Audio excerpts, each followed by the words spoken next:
안녕하세요. 슬기로운 캠핑 생활입니다.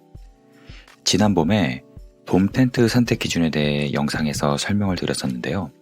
오늘은 가을 동계 캠핑을 위한 거실용 텐트 선택 기준에 대해 말씀드리려 합니다. 텐트 선택에 앞서 본인이 동계 캠핑을 잘 할 수 있는지 미리 체험을 해보시는 것이 좋습니다. 추위에 대한 적응은 개인별로 차이가 커서 날씨가 서늘해지는 지금 같은 계절에 글램핑 등으로 사전 체험을 해보시길 추천드립니다. 자, 이제 거실용 텐트 구매 기준을 설명드리겠습니다. 첫 번째, 같이 캠핑하시는 인원을 고려하시기 바랍니다. 거실 텐트는 무조건 크고 높다고 해서 좋은 것은 아닙니다. 텐트가 커지면 무게와 부피도 커지고 무엇보다 난방 효율이 떨어지기 때문에 캠핑을 같이 가시는 인원수에 따라 텐트 사이즈를 선택하시는 것이 효율적입니다. 만약 혼자 동계 캠핑을 하시는 경우에는 작은 돔 쉘터형 텐트로도 충분한 경우가 있지만 4인 가족이라면 더 크고 높은 텐트가 필요합니다. 적절한 텐트의 바닥 면적에 대해서는 뒤에서 좀 더 자세히 설명을 드리겠습니다. 두 번째, 선호하는 캠핑 방식에 따라 달라집니다. 보통 거실형 텐트는 돔 텐트에 비해 무게와 부피가 몇 배는 커지게 됩니다. 그만큼 설치할 때 힘과 시간도 몇 배는 더 들게 되는데요. 텐트 외에도 난로나 침낭 등 동계 캠핑 장비는 무겁고 부피가 커서 힘든데 텐트는 설치 편의성이 중요합니다. 거실 텐트는 크게 두 가지 형태로 구분이 되는데요. 지붕 위로 폴대가 교차되는 크로스 폴대형 텐트와 폴대가 나란하게 평행하게 배치되는 터널형 텐트로 나눠집니다. 추가로 인디언 텐트 모양의 TP 텐트가 있지만 일반적인 텐트는 아니라서 오늘은 일단 제외를 하겠습니다. 크로스 폴대형 거실 텐트와 터널형 거실 텐트는 모두 각각 장단점이 있는데요. 우선 터널형 거실 텐트는 설치 편의성과 무게, 부피 등에서 조금 더 유리한 면이 있지만 자립이 안 되고 지붕 부분이 처지는 현상이 있어서 눈이 많이 올 때 관리가 필요합니다. 또한 터널 구조의 특성상 지붕이 다소 낮고 옆면에 각도가 있어서 죽는 공간이 제법 있습니다. 크로스폴대형 텐트는 무게와 부피는 좀 더 크고 설치할 때 더 손이 가지만 자립이 가능하고 천장 부분이 높고 튼튼하며 옆면에 죽는 공간이 작은 장점이 있습니다. 정리하면 설치의 편의성과 무게, 부피 등이 중요하시다면 터널형 거실 텐트를, 넓은 공간과 튼튼한 구조가 중요하시다면 크로스폴대 형태를 선택하시면 무리가 없을 것 같습니다.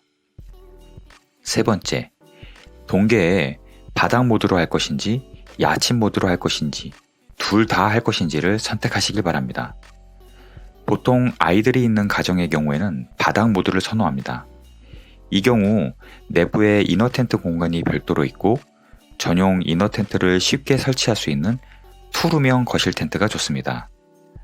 만약 전용 이너 텐트 대신 별도의 가지고 계신 돔 텐트를 이너 텐트로 이용하시려면 가지고 계신 돔 텐트가 거실 텐트에 들어갈 수 있는지, 돔 텐트를 설치하고 난 후 남은 공간이 얼마 정도 되는지를 미리 고려하셔야 합니다. 식구수가 적으신 경우에는 야전 침대를 이용한 야침 모드도 많이 이용하시는데요. 야침 모드를 이용하실 때는 굳이 이너 텐트가 필요 없지만 야전 침대의 개수와 배치 모양에 따라 거실 공간이 어떻게 남는지 꼭 확인을 하셔야 합니다. 특히 야전 침대를 이용할 때 텐트 벽면에 너무 붙여서 이용하면 텐트 내부의 결로가 침낭을 적셔서 문제가 되므로 어느 정도 벽면에서 공간을 띄운 상태로 설치했을 때를 고려하셔야 합니다.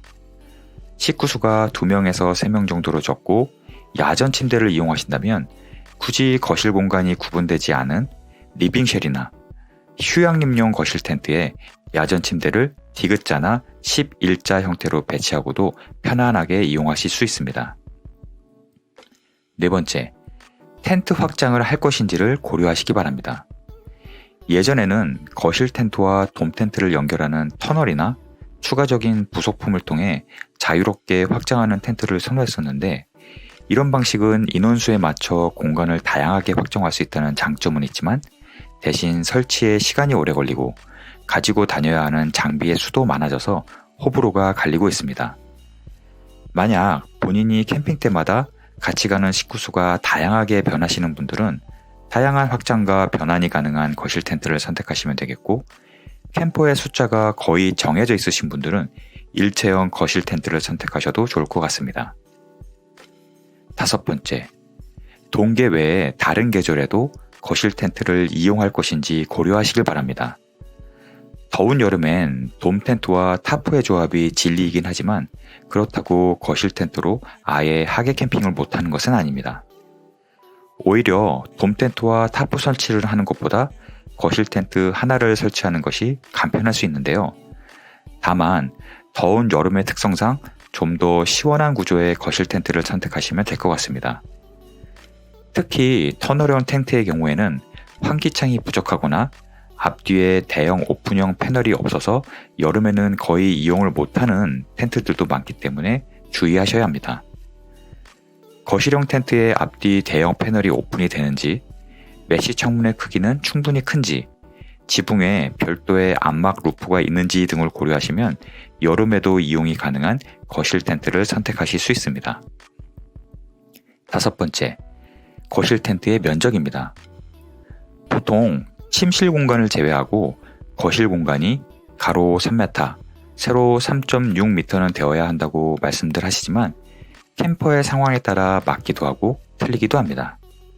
왜냐하면 캠퍼님들마다 가지고 계신 테이블과 의자, 장비들이 모두 다르고 장비별로 사이즈도 천차만별이고 심지어 캠핑 인원도 다르기 때문에 거실 텐트 내부의 가구 배치도 달라질 수밖에 없기 때문입니다. 특히 겨울에는 난로를 중심으로 장비가 배치되는데요. 대충 어림짐작만으로 텐트를 구매하시면 나중에 낭패를 보는 경우가 많습니다. 이 경우에는 반드시 사전에 간단하게 도면을 그려보고 가지고 계신 장비들을 이리저리 배치하여 실제 텐트 내부의 배치가 어떻게 될지 대략적으로 예상을 해보시는 게 중요합니다. 도면은 상품의 설명란을 참고하여 대략적으로 그려보시고 가지고 계신 장비를 배치해 보시기 바랍니다.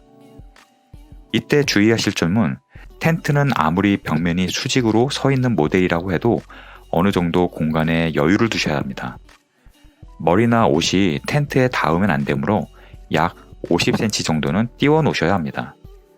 마찬가지로 난로의 주변 공간도 대략 50cm 정도는 확보를 하시기 바랍니다. 마지막으로 이너 텐트의 크기와 모양입니다. 이너 텐트의 크기는 돔 텐트를 선택할 때와 마찬가지로 성인, 아이 관계없이 1인당 약 70cm의 폭은 확보를 해야 합니다. 예를 들어 4인 가족이라면 가로폭이 약 280cm 이상은 되어야 쾌적합니다. 특히 동계 침낭은 부피가 커서 최소 이 정도는 되어야 서로 편하게 이용할 수 있습니다. 그리고 거실 텐트의 이너 텐트의 모양은 가능한 직사각형으로 되어 있는 것이 좋고 세로의 길이도 2m 이상은 확보가 되어야 합니다. 그런데 많은 거실 텐트의 경우 이너 텐트의 모양이 입구 쪽은 넓은데 뒤쪽으로 갈수록 좁아지는 마른 목골인 경우가 있는데요. 이 경우에는 좁은 폭을 기준으로 계산을 하셔야 합니다. 그리고 이너 텐트의 소재는 가급적 면 소재가 결로도 덜하고 쾌적하겠지만 꼭 필수적인 사항은 아니니 참고하시길 바랍니다. 어떠신가요? 오늘은 가을 동계 캠핑을 위한 거실 텐트 선택 기준에 대해 설명을 드렸는데요.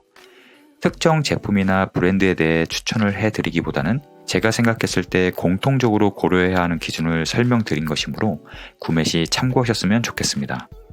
오늘도 시청해 주셔서 감사합니다.